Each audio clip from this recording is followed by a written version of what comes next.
Bonjour tout le monde et bienvenue dans cette nouvelle cartouche de Tot. Je crois que c'est la cartouche numéro 8 et aujourd'hui donc le titre de cette cartouche est donc la première prêtresse.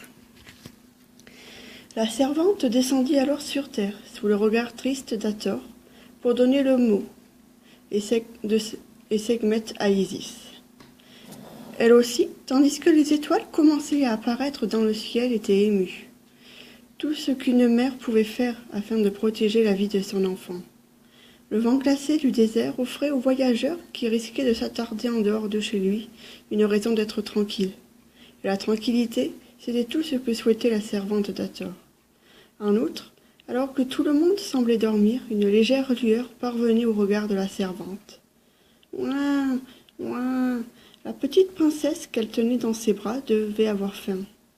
La timide servante, qui avait marché dans le désert depuis bientôt 4 heures, qu'elle croyait interminables, se dirigea alors vers le feu qui illuminait la tente.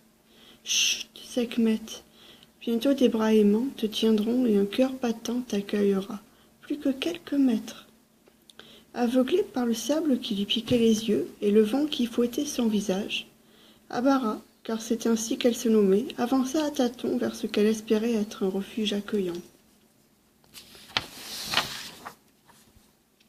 Alertée par les pleurs de l'enfant, une jeune femme du doux nom d'Isis sortit de la tente et vint à la rencontre d'Abara. « Oh, malheureuse, vous êtes bien courageuse de sortir par pareil temps. Venez, installez l'enfant dans le fond de la tente et venez près du feu dedans. »« C'est que jeune déesse, je n'ai hélas pas eu le choix, » lui dit Abara en lui tendant le mot qu'Hathor lui avait écrit. « Comment va-t-elle » demanda Isis, tandis qu'elle essayait de fabriquer un biberon et de faire bouillir du lait de vache. « Asseyez-vous et servez-vous en thé et en mets. » Abara remercia Isis et les larmes aux yeux se servit un peu de thé à la menthe. « J'aimerais vous dire qu'elle va bien, mais mon cœur et mon âme savent très bien que vous ne cherchez pas à être rassurés, mais à savoir la vérité. Alors, à vous, je vous le dis. Elle va très mal, j'ai bien peur que l'Égypte ne souffre de sa colère. » Elle prit alors tendrement l'enfant dans ses bras, comme si elle avait fait cela toute sa vie, goûta le lait dans lequel elle avait ajouté de la cannelle et du miel, et tout doucement le porta aux lèvres timides de la petite Sekhmet. La jeune princesse, avec ses 2 petites mains timides, attrapa elle aussi le biberon.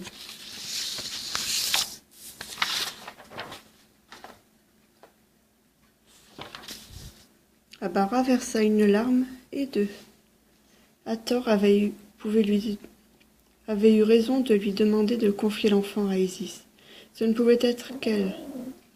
Le regard de la jeune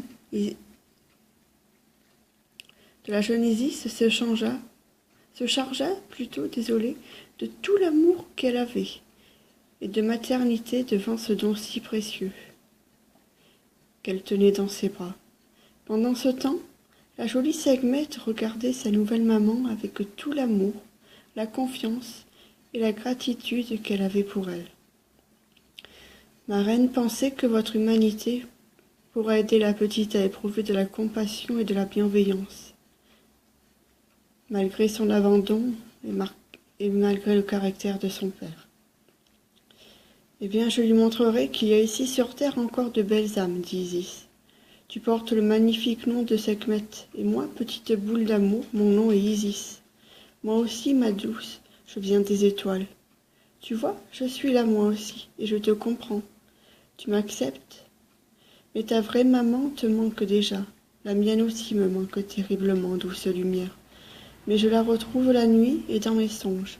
Je te montrerai. » Isis mit alors le joli collier d'âme autour du cou de Sekhmet, en lui expliquant que c'était Hathor qui lui avait offert, afin qu'elle ne se sente plus seule et se détende. La jeune princesse sembla se calmer, et le ventre plein, après avoir fait un joli rot, s'endormit au pays des rêves. Isis la reposa alors dans son panier. « Tu diras à Hathor que jamais, jamais je ne la remplacerai. Elle reste celle qui l'a mis au monde, et que Sekhmet trouvera en moi une confidente, quelle que soit l'heure et quel que soit le jour. » « Oh, dit Abara, elle en sera très reconnaissante. Vous savez, elle ne le sent peut-être pas maintenant, car elle est rongée par la colère, mais elle l'aime.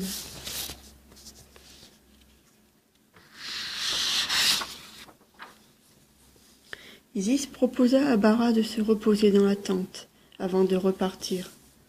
Tandis qu'elle regardait la jeune Sekhmet dormir tranquillement, elle ne pouvait pas s'empêcher de penser à ce qu'Hathor avait subi. Sa colère de femme, qui avait également été abusée, la tenait réveillée.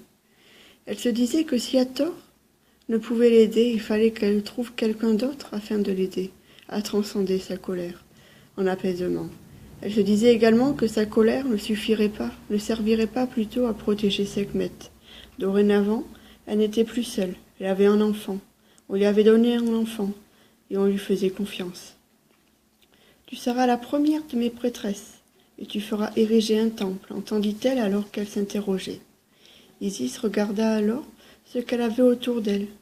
Une tente remplie d'objets, le sable du désert, un puits, une servante et une enfant. Un temple n'est pas forcément grandiose, ma chère amie. Je ne suis pas mon père. Le cœur des femmes me conviendra parfaitement. Isis sourit. Elle avait raison. C'était avant tout notre foyer intérieur qu'était le temple. Bien, je ferai ceci, ma belle Hathor.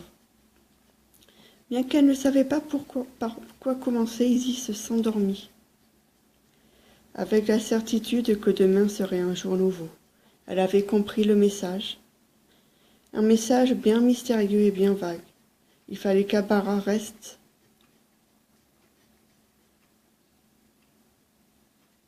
également sur terre. Hathor devait avoir besoin de beaucoup de soutien pour qu'elle fasse appel à l'aide des hommes pour l'aider à se calmer et à remonter la pente.